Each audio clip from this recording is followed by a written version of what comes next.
Muy bien, entonces, buenos días a todos y espero estén muy bien. Como siempre, recordándoles que no debemos de olvidarnos las recomendaciones que nos da el gobierno para estar bien cada uno de nosotros. Espero que todos en sus casas estén bien y que pues sigamos poniendo de nuestra parte para superar esta pandemia mundial, ¿verdad? Gracias a Dios, creo que en San Marcos todavía no hay ningún caso. Sí, y esperemos seguir así, pues si seguimos colaborando y como les digo a muchos, parecerá un juego oír y escuchar que está en Tapachula, que hay en Shela, que hay en otros lados y que en San Marcos ahí está y que todos vamos a la calle y así tan confiados de que nunca va a venir, pero cuando menos lo imaginemos, pues va a aparecer un caso. Entonces, por favor, jóvenes, pues nosotros tratemos de no arriesgarnos si no es necesario, ¿verdad? Entonces, buenos días a todos y vamos a continuar con el desarrollo de la clase. Lo que nos toca seguir viendo ahora, les voy a presentar unas diapositivas de lo que vamos a ver ya el día de hoy. Ya el día de hoy seguimos con el capítulo 6, solo que ya es otro tema, ¿verdad? Ahorita lo voy a poner en pantalla.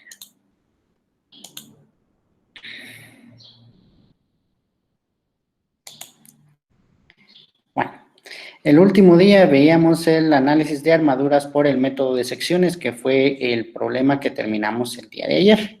Entonces, ya para el día de hoy vamos a iniciar a ver lo que son armazones y máquinas dentro del mismo capítulo 6. ¿Y qué dice de las armazones y máquinas? Pues que ambas son estructuras que contienen elementos sujetos a fuerzas múltiples, sobre los cuales actúan tres o más fuerzas. Los armazones están diseñados para soportar cargas y usualmente son estructuras estacionarias totalmente restringidas. O sea que los armazones vamos a seguir viendo de que básicamente son como las armaduras, ¿verdad? No tienen movimiento. Las máquinas sí tienen movimiento, ¿verdad? Estas están diseñadas para transmitir o modificar fuerzas y siempre contienen partes móviles. Por ejemplo, una engrapadora, como miramos, un alicate, la lámpara de los que usaban los dibujantes, ¿no? No sé si todavía usan ese tipo de lámparas, todas esas son eh, máquinas porque ya poseen movimiento, ¿verdad? Y pues obviamente para analizar los armazones, primero debemos considerar, como siempre, al armazón completo como un cuerpo libre y se escriben obviamente las tres ecuaciones de equilibrio. ¿Cuáles son? Pues la sumatoria de momentos en algún punto, la sumatoria de fuerzas en el eje X y la sumatoria de fuerzas en el eje Y, ya que solo vamos a ver en dos dimensiones. Si el armazón permanece rígido cuando se separa de sus apoyos, dice, las reacciones involucran solo tres incógnitas y se pueden determinar a partir de dichas ecuaciones de equilibrio. Por otra parte, si el armazón deja de ser rígido cuando se separa de sus apoyos, las reacciones involucran más de tres incógnitas y no pueden determinarse todas las incógnitas a partir de las ecuaciones de equilibrio para el armazón completo. ¿Cuándo un elemento deja de ser rígido? ¿Sí? Si el armazón deja de ser rígido, dice. ¿Cuándo deja de ser rígido un armazón, una estructura o cualquier cosa que estemos investigando? Cuando este sufre deformaciones, ¿sí? Visibles. Por ejemplo, si ustedes empujan su carro, ¿sí? Sus manos van a producir una pequeña deformación en la lámina, pero después va a volver a su normalidad. Pero en cambio, si ya chocan o topan con algo, ¿sí? Y se hunde ya la lámina, entonces ahí ya deja de ser un elemento rígido. Ya no es el rígido el elemento, ¿verdad? Entonces, ¿cuál es la diferencia entre ser rígido y deja de ser rígido? Pues que sufre deformación.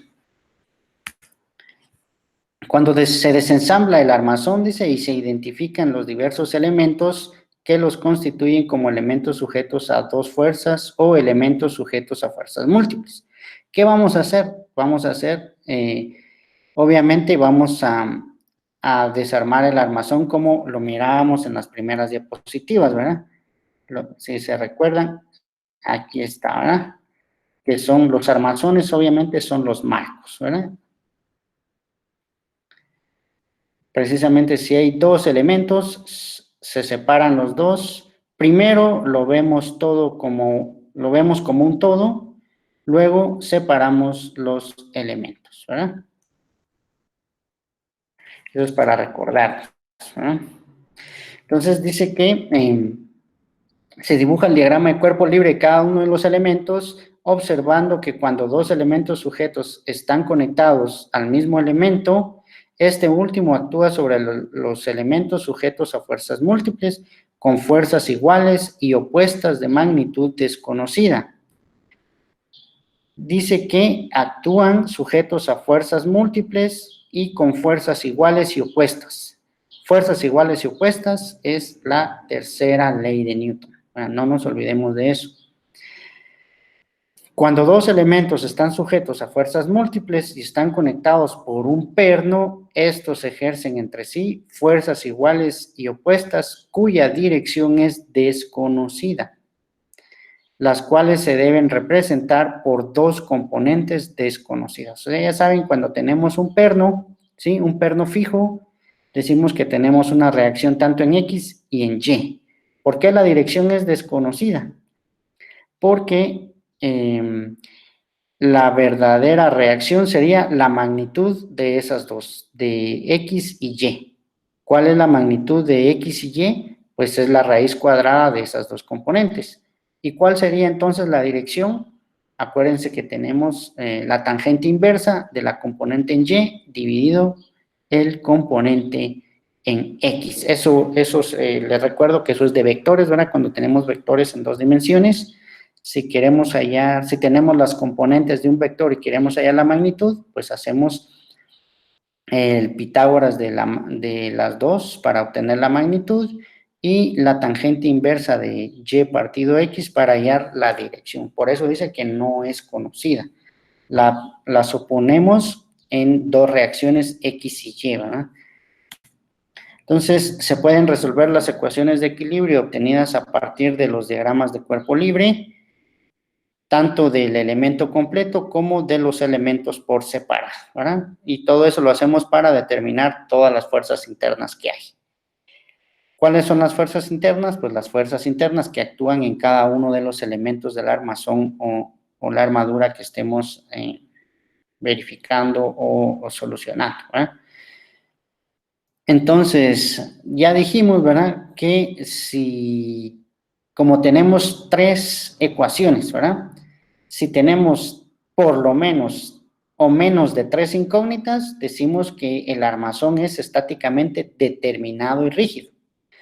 Ahora, si tenemos un armazón que tiene más de tres incógnitas, decimos que es estáticamente indeterminado, ¿sí? ¿Se podrá resolver? Muy posiblemente sí, si todas esas fuerzas son concurrentes a un punto. Podemos hacer la sumatoria de momentos en ese punto para eliminar la mayor cantidad de incógnitas y proceder a resolver, pero hay veces que no se puede, ¿verdad? Entonces dice que, sin embargo, como se sugirió, es conveniente considerar primero pues el diagrama de cuerpo libre para el armazón completo con el fin de minimizar el número de ecuaciones que deben de resolverse de manera simultánea, ¿eh? Por eso es que siempre vamos a usar este tipo de situaciones, ¿verdad? Y aquí ya tengo yo las últimas diapositivas de lo que viene después, pero no sin antes voy a empezar a resolver ahora un problema de este tipo. Como ven, ¿verdad? Como ven, básicamente es lo mismo, solo que estamos ahora, digamos, no cortamos un armazón para hallar las fuerzas que nos piden de una parte de nuestra armadura, sino que ahora la cantidad de elementos es menor, ¿sí? Y podemos tomar cada uno de estos elementos, ¿sí? por separado para hacer el análisis. Entonces vamos a resolver el problema 6.78, ¿sí?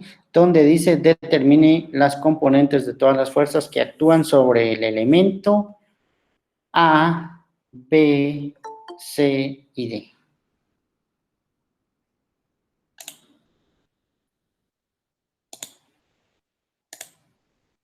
¿Sí? A, B, C y D. Básicamente es sobre este elemento, ¿sí? Entonces dice que, como siempre, lo primero que debemos considerar es el diagrama de cuerpo libre de todo el elemento, ¿sí? Para hallar las reacciones que están pasando en B y la reacción que está pasando en D, ¿sí?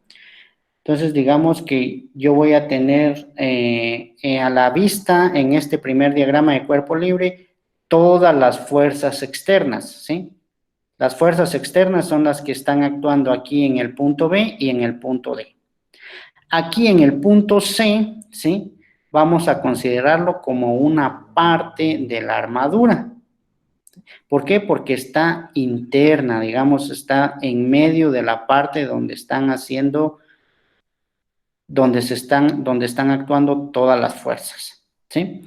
Entonces, lo primero que vamos a hacer, como siempre, es separar el armazón del piso, ¿sí? Y lo vamos a tomar completo, ¿verdad? Desde E hasta D. Esta pequeña esfera que está aquí está actuando como que fuera un soporte móvil, ¿sí? O uno de los que le llamamos patines. Entonces, este solo va a tener una dirección conocida, que es o hacia arriba o hacia abajo, dependiendo de cómo lo vamos a ver, ¿sí? En cambio, el perno fijo que tenemos en B está generando dos reacciones y también son desconocidas, y ya vimos que la dirección también es desconocida. En cambio, aquí sí conocemos la dirección porque está sobre el eje Y directamente, pero lo que no conocemos es su magnitud. Entonces vamos a hacer el diagrama de cuerpo libre completo. Ahora aquí ya lo tengo yo preparado desde antes. Entonces, como siempre, ¿verdad? Yo lo que hago es analizar la armazón. Estoy viendo que aquí se está aplicando una fuerza de 120 libras. Entonces, básicamente aquí, posiblemente aquí en A, vaya a haber como que un pequeño jaloncito que va a estar tirando hacia arriba, y yo, estos pernos de aquí, con la esfera de aquí, yo asumí que esta fuerza iba a ser hacia la derecha y esta hacia arriba, al igual que D, ¿verdad? ¿Por qué? Porque no van a dejar que se vaya para abajo el elemento, ¿va? Sino que quede fijo. Entonces, esa es la consideración que yo estoy haciendo inicialmente de este problema. ¿Cuántas incógnitas tengo exteriores a esta figura? Pues tengo 3, ¿verdad? Entonces, como siempre, lo primero que debo de hacer es hacer el diagrama, perdón, la sumatoria de momentos en el punto donde existe la mayor cantidad de incógnitas, que en este caso es el punto B. Y procedo a hacer la sumatoria de fuerzas en B. Como vemos, si yo ya me coloco en B, ya solo voy a tener dos fuerzas que están actuando exteriores a este elemento, que es la reacción en D y la reacción en E. ¿Ah?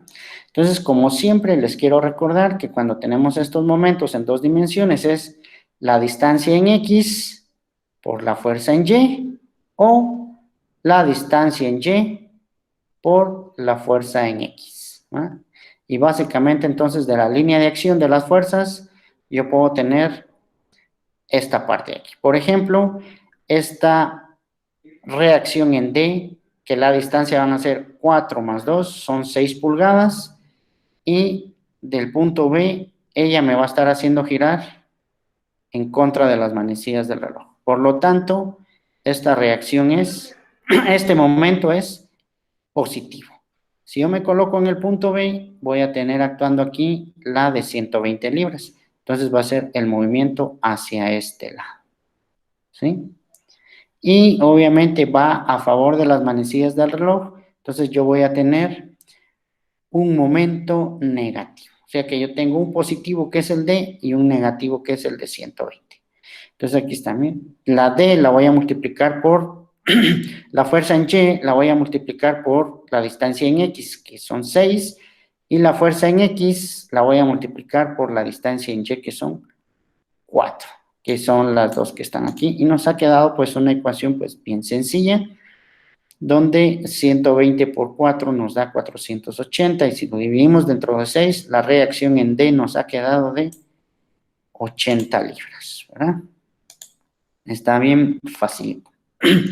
Y ahora para hallar obviamente las componentes en X y en Y, vamos a hacer la sumatoria de fuerzas precisamente en ese lugar.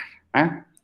Bueno, aquí yo tengo en consideración que la de 120 libras la he asumido en la misma dirección que BX. Y ambas dicen que van hacia la derecha, entonces ambas son positivas. Entonces, a la hora de hacer la sumatoria de fuerzas en X, ambas son positivas, solo tengo esas dos. Entonces, me ha quedado, obviamente, que BX es negativo. Entonces, ¿qué quiere decir? Que originalmente o verdaderamente la reacción en X va hacia la izquierda, va hacia el lado contrario. Y esa es la consideración que yo voy a tomar para cuando haga ya solo el diagrama de cuerpo libre de este armazón. Ya no la voy a considerar aquí porque ya averigüé que va hacia la izquierda. ¿Eh? Entonces ya cuando haga mi diagrama de cuerpo libre del elemento, ya debo de considerar que BX es hacia la izquierda. Y tenemos también la sumatoria de fuerzas en Y. Entonces solo tengo D y BY. Y obviamente me ha quedado pues la misma historia que en X, ¿verdad? Que los dos son positivas. Y cuando yo despejo me ha quedado pues negativa la reacción. ¿Qué quiere decir?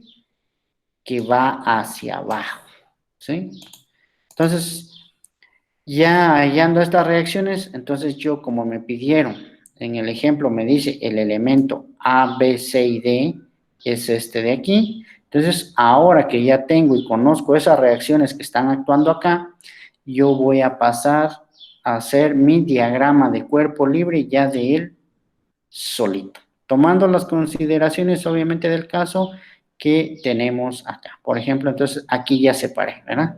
La sección A, el punto B está aquí donde están las reacciones y el punto D está acá. El punto C es donde está, lo vamos a bajar un momento de tamaño, ¿verdad? Y vamos a poner las dos aquí. Miren, por ejemplo, en C, ya este perno fijo, perdón, esta esfera móvil me está generando la misma reacción que hay en D. Yo la he asumido hacia abajo. Aquí en este perno, ¿sí? Estoy asumiendo como que fuera el mismo perno original, ¿sí? Que voy a tener en un perno, ¿se acuerdan? En un perno fijo siempre hay dos reacciones. Y obviamente las dos reacciones, yo estoy diciendo que va a ir, como ya, ahora sí, ya vi, miren que BX va hacia la izquierda, era lo que les quería decir, miren, ya va hacia la izquierda, entonces yo en el diagrama de cuerpo libre ya la he considerado hacia su lugar. Igual BY indica que va hacia abajo, yo la he considerado hacia abajo. Miren, mi consideración inicial era esta, pero ya cuando resuelvo solo el elemento, ya tengo que tener las consideraciones correctas, ¿verdad? Aquí asumí hacia la izquierda, perdón, hacia la derecha, y se determinó por medio de las ecuaciones que va hacia la izquierda, y esta va hacia arriba, y originalmente va hacia abajo, ¿verdad? Entonces, si vemos la distancia, perdón, si vemos la distancia que hay de A hacia C, tenemos que hay 4 y 4, 8 pulgadas, que son las que yo he dibujado aquí. Y obviamente de la consideración original, tengo que de la curva hacia el punto A, tenemos 2 pulgadas, que son los que yo he señalado hacia acá. De ahí todo lo demás sigue igual, ¿verdad? Que hay 4 de A hacia B, 4 de A hacia B, y hay 6 de B hacia D. Y hay 6 de B hacia D. Solo que aquí ya, obviamente, yo ya simplifiqué, porque ya tengo cada una de las medidas. Y nuevamente, tomamos la misma consideración. No nos salimos del libreto, ¿verdad? Vamos a hacer la sumatoria de momentos en el punto donde exista la mayor cantidad de incógnitas, que en este caso es el punto A. Y ya en el punto A, entonces yo voy a tener cuántas fuerzas están actuando en el punto A. Yo tengo esta que está actuando en X y tengo una distancia Y. Tengo una distancia X y esta fuerza en Y. Y tengo la otra distancia X y esta fuerza en Y. Como logramos observar, ¿sí? Si yo me sitúo en el punto A, Bx está haciendo un momento para acá, ¿eh? Entonces es un momento negativo porque va en favor de las manecillas del reloj. Si yo me sitúo en B, ¿sí? Desde el punto de vista de A, B está haciendo esto. Y me está generando también un momento negativo porque va en favor de las manecillas del reloj. Me pongo en C, ¿sí? En su línea de acción está acá. Con respecto a A, me está generando también este momento. Entonces, como va en favor de las manecillas del reloj, también es negativo. Miren que el momento que está haciendo BX, BY y la reacción en C, todos son negativos. Y el único positivo va a ser el que va en D. Que si yo pongo la línea de acción en D aquí, ¿verdad? Entonces él, desde el punto de vista de A, me está generando este movimiento. Entonces tenemos que es un movimiento en contra de las manecillas del reloj, por lo tanto D me está haciendo el único momento positivo. Entonces, por lo regular, ¿verdad?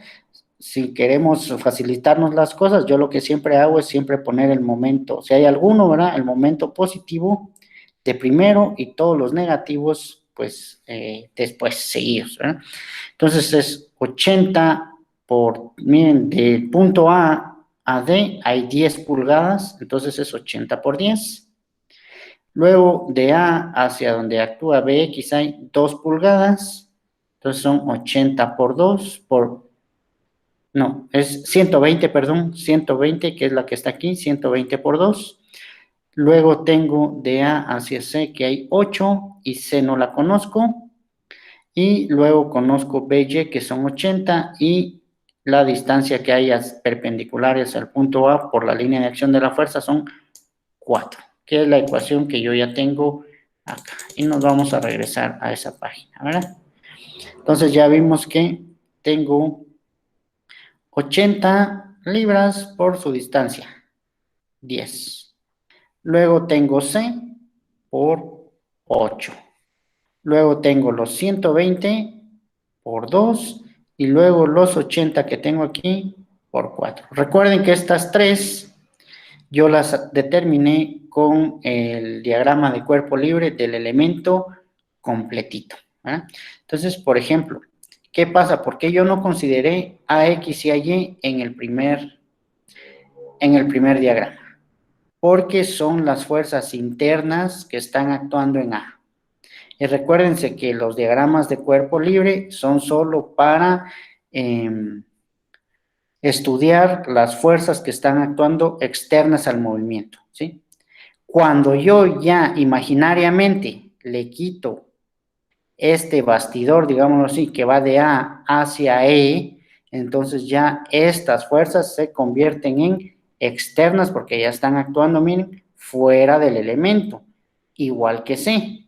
Por eso es que yo no las considero primeramente en este diagrama de cuerpo libre, porque por el momento, cuando yo lo considero completo, son fuerzas que van internas aplicadas en este y en esta parte, ¿sí? Y esta va aplicada, pues, en esta parte o hacia arriba o hacia abajo, ¿sí? Entonces, ya cuando yo quito este elemento, imaginariamente, obviamente, esta reacción de aquí, ¿sí? ya queda fuera del dibujo, igual que la AX y la H, que son las que yo he dibujado precisamente acá. Entonces, por eso no las he considerado yo en la primera parte de nuestro estudio, porque al inicio estaban siendo internas. Ahora que yo ya quité el elemento que va acá, ¿sí? Se convierten en fuerzas externas, ¿sí? Por eso es que ahora sí ya aparecen como incógnitas. Entonces, obviamente yo ya tengo mi ecuación de momento y como solo tengo una incógnita, este es menos 8c, lo voy a pasar al otro lado, ¿eh? Y nos va a quedar que tenemos 80 por 10 son 800, 120 por 2 son 240 y 8 por 4 son 32 y un 0, 320, ¿verdad? Hasta sin calculadora se van los ejercicios, ¿no? Entonces tengo 800 menos 240 menos 320 me da 240. Y eso lo voy a dividir dentro de 8, que es el 8 que tenemos acá, y me ha quedado que C es de 30 libras. Como me quedó positivo, ¿sí? Entonces la consideración que yo tomé de C quiere decir que es correcta, que C va hacia abajo. Y eso lo vamos a escribir aquí.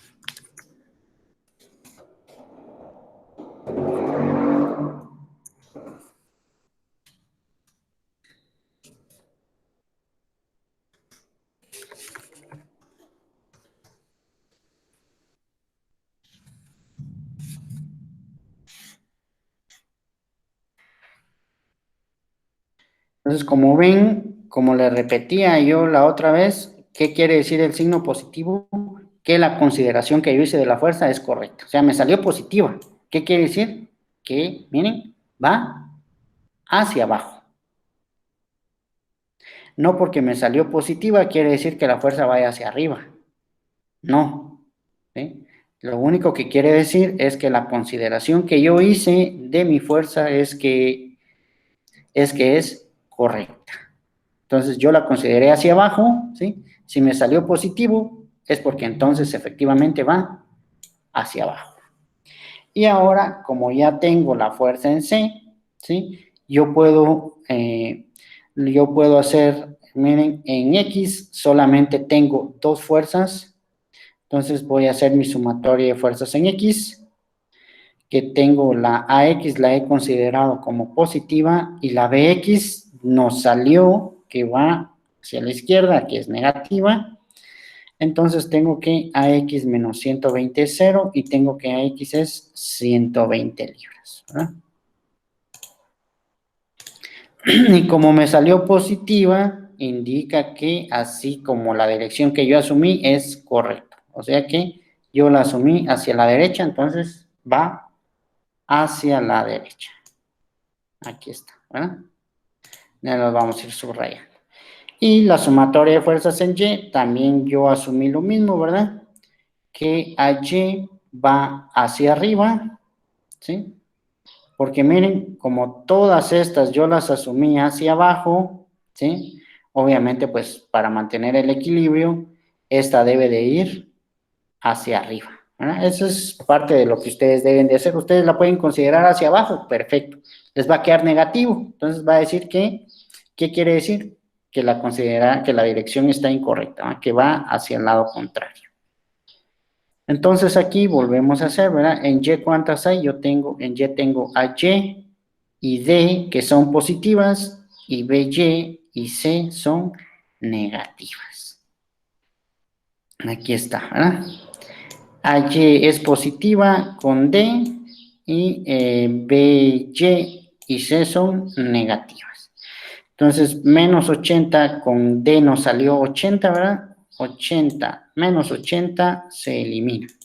Entonces me queda esta sencilla ecuación donde AY me ha quedado positiva. Entonces, ¿qué quiere decir? Que efectivamente va hacia arriba, ¿verdad?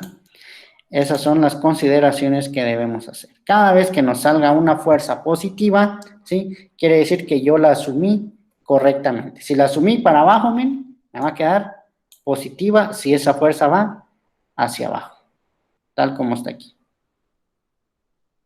¿Sí? Va hacia abajo. Entonces, si yo quiero hallar, como decía aquí, pues la magnitud de la reacción en A,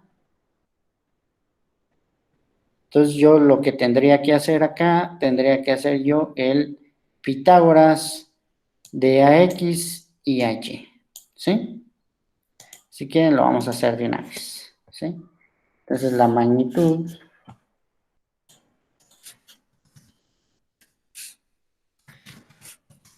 de la reacción en A es el Pitágoras de las dos reacciones que tenemos acá, ¿verdad? Yo tengo que A va a ser igual a la raíz cuadrada, ¿verdad?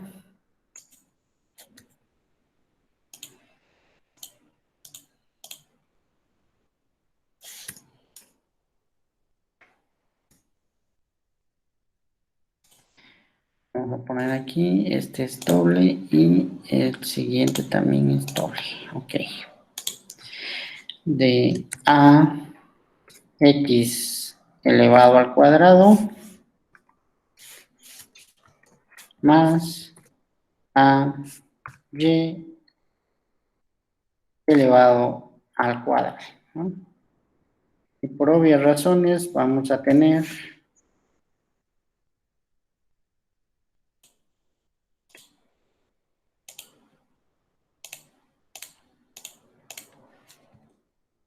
¿cuánto vale AX?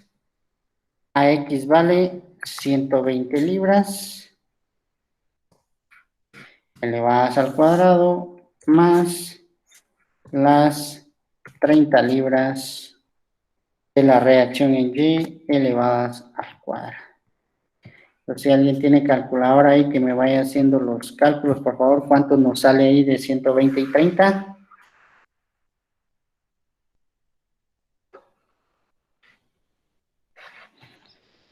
En lo que yo hallo, inserto la 123.69, Inge.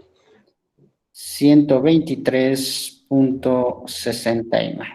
Ok, muy bien, lo vamos a escribir de una vez. Son 123.70, lo vamos a dejar, ¿verdad?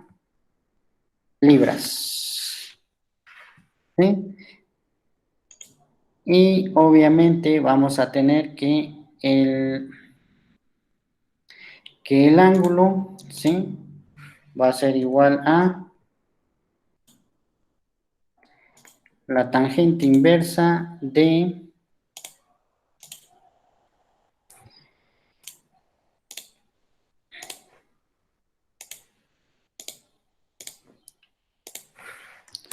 siempre va a ser AY dividido AX, ¿verdad? Y obviamente tenemos que va a ser entonces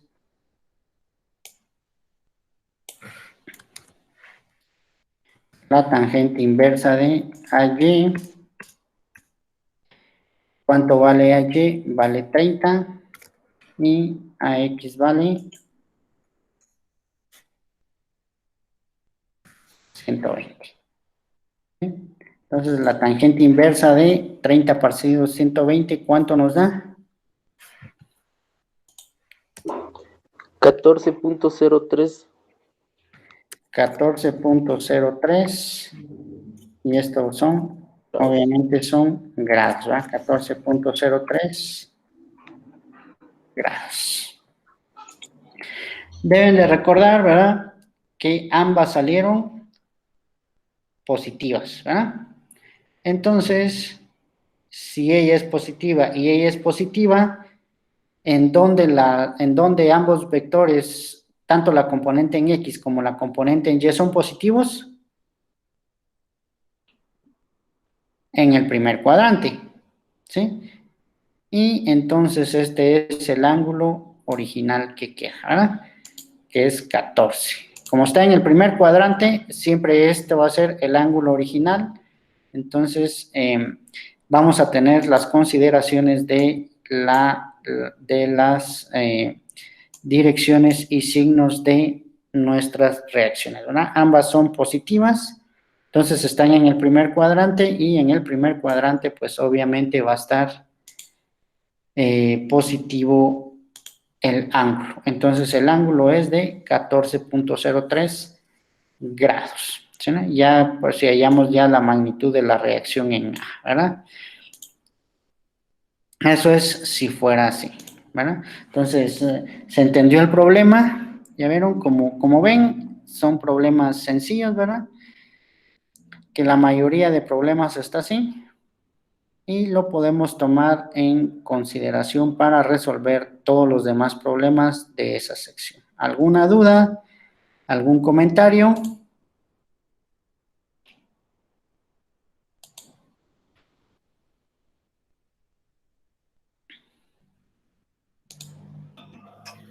Lo hice. Todo claro como lodo, Inge. Como lo bueno es que tenemos el archivo de Word donde estoy resolviendo yo los problemas, ¿verdad? Para que ustedes vayan a verlo y pues obviamente cuando lo tengan en sus computadoras, los pueden tomar como base para resolver los que yo voy a poner en el examen, ¿verdad?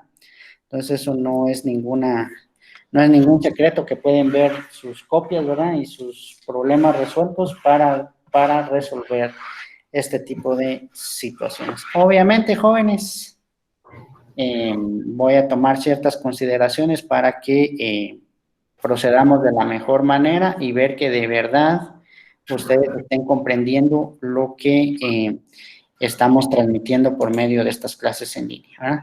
Entonces, si no hay nada más que agregar, sería todo de mi parte, ¿verdad? Y pues que pasen muy buen día. ¿Tienes una pregunta?